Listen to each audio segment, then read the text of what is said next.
तरुण भारत नागपूर दिनांक 25 जानेवारी 2022.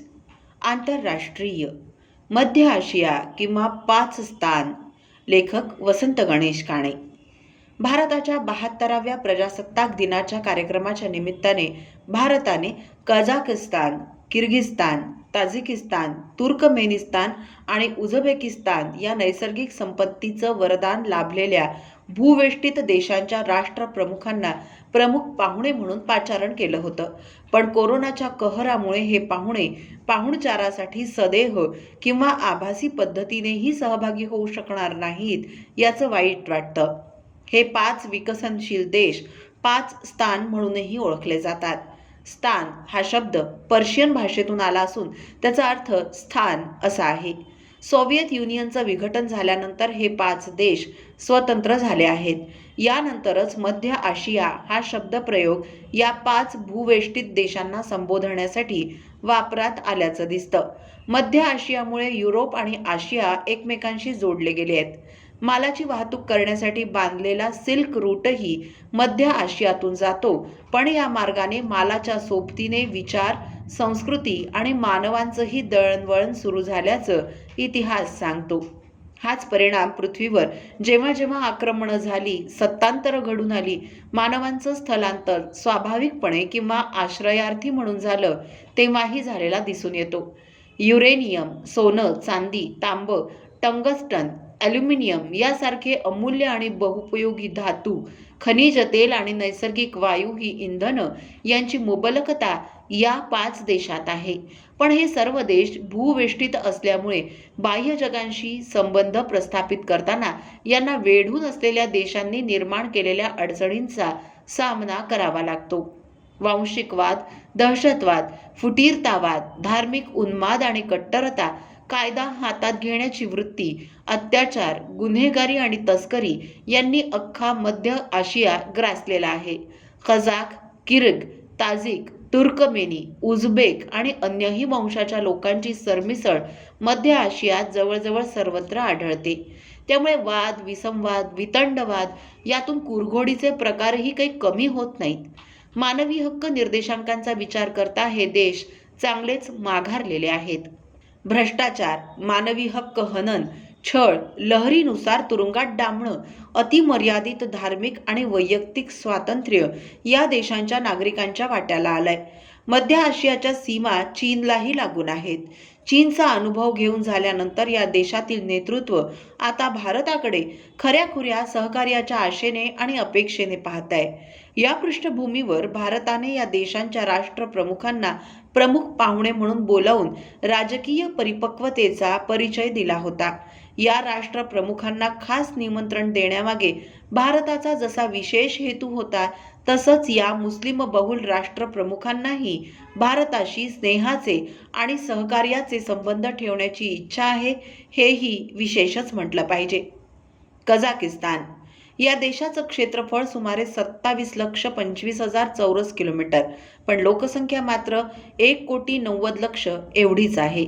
कझाकिस्तानच्या उत्तरेला आणि पश्चिमेला रशिया, पूर्वेला चीन, दक्षिणेला किर्गिस्तान, उझबेकिस्तान आणि तुर्कमेनिस्तान आहेत. अस्ताना हे राजधानीचं शहर आहे. कझाकिस्तान हा जगातला सर्वात मोठा भूवेष्टित देश आहे.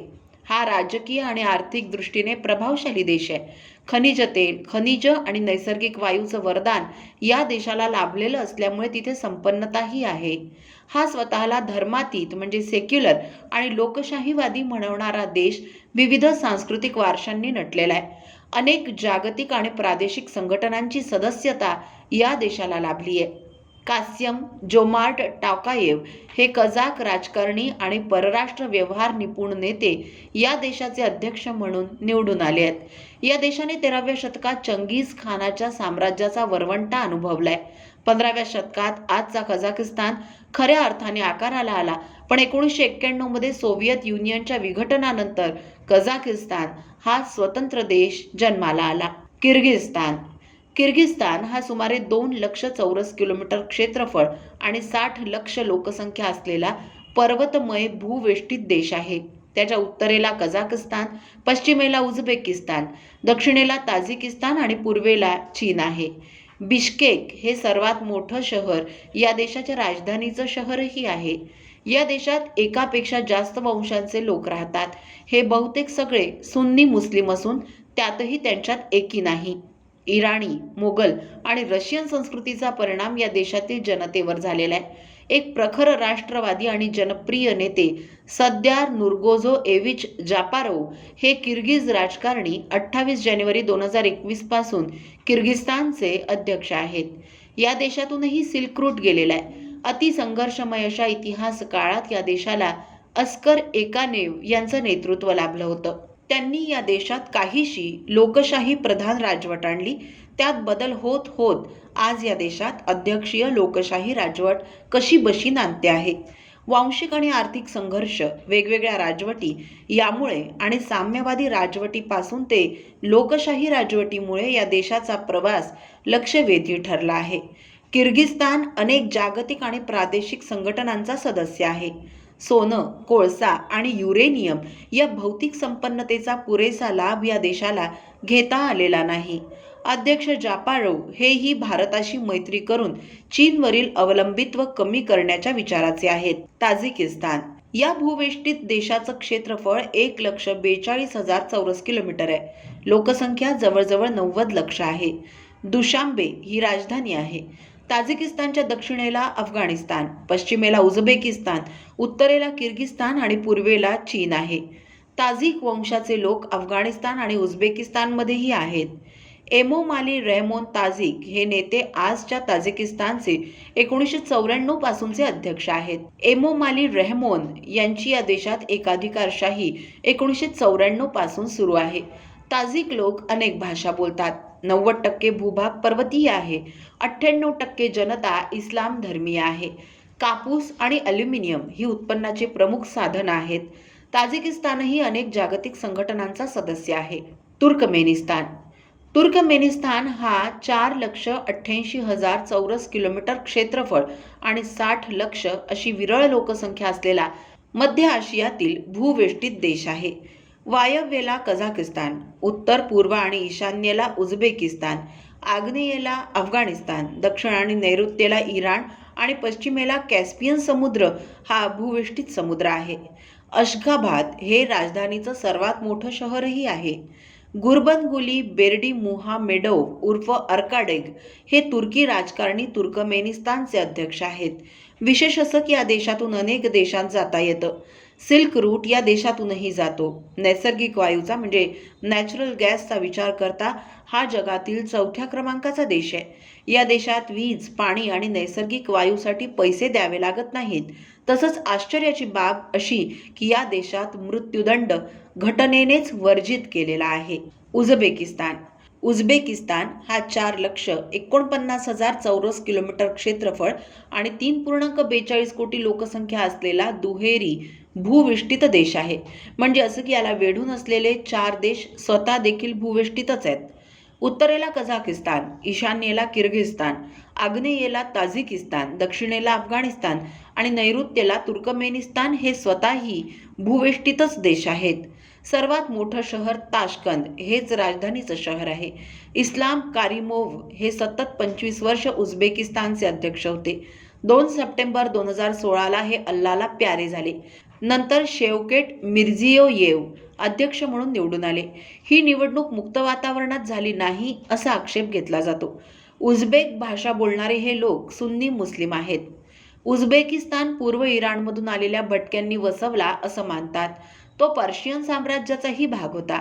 पुढे मुस्लिमांनी पर्शिया जिंकल्यानंतर सगळेच भटके हळूहळू इस्लामधर्मी झाले. समरकंद, खिवा आणि बुखारा यांच्या विकासाला सिल्क रूटमुळे चांगलाच हातभार लागला होता. उमर खय्याम सारखी अलौकिक प्रतिभेची व्यक्तिमत्व याच भागातली आहेत. मोगल राजवंशाच्या कालखंडात निरनिराळे भाग, विशेषतः समरकंद प्रसिद्धी पावलं. बाबराचा दबदबा पूर्व भागात निर्माण झाला होता. याच बाबराने पुढे भारतावर आक्रमण करून मोगल साम्राज्याची स्थापना केली होती.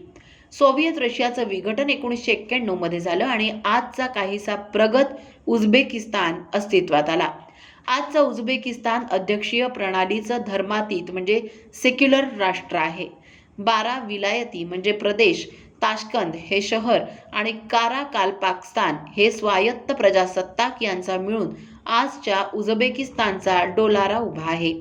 मर्यादित नागरी हक्क असलेलं हे राष्ट्र होतं, तरीही नंतरच्या राज्यकर्त्यांनी अनेक सुधारणा घडवून आणून उझबेकिस्तानला मध्य आशियात महत्त्वाचं स्थान मिळवून दिलंय असं मानतात. किर्गिस्तान, ताजिकिस्तान आणि अफगाणिस्तान यात आज विशेष सख्याचे संबंध आहेत. उद्या अफगाणिस्तानमध्ये काही बदल घडणार असतील किंवा कुणी घडवणार असेल तर त्यावेळी या देशांना वगळून चालणार नाही. उझबेकचं अर्थकारण जागतिक अर्थकारणाशी सुसंगत भूमिका घेत आहे. कापसाची निर्यात, मुबलक नैसर्गिक वायूचा साठा, विजेचं विपुल उत्पादन, भरघोस आर्थिक विकास आणि कमीत कमी कर्ज ही या देशाची विशेषता आहे. म्हणूनच आज उझबेकिस्तानला जगात एक प्रतिष्ठित राष्ट्र म्हणून मान्यता मिळाली आहे. मध्य आशियातील 5 स्थान आणि भारत यात एकमेकांना देण्यासारखं पुष्कळ आहे. भारत त्यांची अन्नधान्याची गरज भागवू शकेल तर त्यांची भरपाई म्हणून हे देश भारताला युरेनियम, सोनं, चांदी, तांब, टंगस्टन आणि ॲल्युमिनियम यासारखे अमूल्य आणि बहुपयोगी धातू, खनिज तेल आणि नैसर्गिक वायू पुरवू शकतील. परस्परावलंबित्व स्थायी मैत्रीचा पाया म्हणून महत्त्वाचं मानलं गेलंय. त्यामुळे हे देश आणि भारत एका व्यासपीठावर आल्यास त्यांच्यातील परस्पर पूरकतेमुळे आंतरराष्ट्रीय सहकार्याचा आदर्श उभा करण्याचा अपूर्व योग घडून येईल. आंतरराष्ट्रीय या सदरातील वसंत गणेश काणे यांचा हा लेख आपण तरुणभारत.net या संकेतस्थळावरही ऐकू शकता. असेच माहितीपूर्ण लेख ऐका फक्त डिजिटल तरुण भारत सोबत. त्यासाठी आमच्या YouTube चॅनलला लगेच सबस्क्राईब करा, लाईक आणि शेअरही नक्की करा. धन्यवाद.